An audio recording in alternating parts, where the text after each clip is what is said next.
ఆయన అన్న పిఎం కిసాన్ ఉపాధి హామీ కరువు పని తీయడం అన్నది నాకేమంతగా మంచి పని అని అనిపించట్లేదన్న. అన్న పొద్దునెళ్ళి మధ్యాహ్నం వరకు చేస్తున్నారు కదన్న, ఆడేం పని ఉండదన్న. కరువు పని సెలక్పారలు తీసుకొని బోరాలు తీసుకొని రెండు సార్లు మన్నేస్తారు.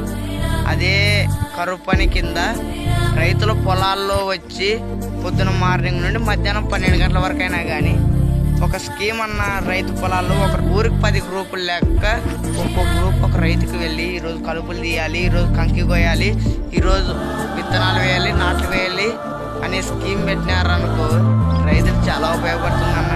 రైతులు కూలీలకు డబ్బులు లేక మందాగి ఉరేసుకొని చనిపోతున్నారన్న. అప్పుడు రైతే రాజన్నారన్న, కానీ అలాంటి రైతు కూలీలకు డబ్బులు లేకున్నాడన్న. వానలు వచ్చిందిలే ఏం లేదన్న, కరువు పని గుంతలు చేస్తున్నారు. కరువు పని గుంతల వల్ల ఏం లాభం లేదన్న.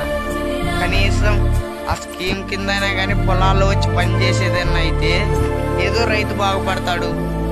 పొద్దున 8 గంటలకు వచ్చి మధ్యాహ్నం 11 గంటలకు ఇంటికి పోయినా కానీ కనీసం సగం పని జరుగుతుందన్న రైతుకి. ఇలాంటి స్కీమ్ కావాలని కోరుకుంటున్నానన్న. ప్లీజ్ ఈ ఒక్క వీడియోని కేంద్రానికి వెళ్ళేటట్ట షేర్ చేయండి అన్న. ఇదే నా కోరిక. రైతులు చాలా కష్టపడుతున్నారన్న, మేము కూడా రైతులమే.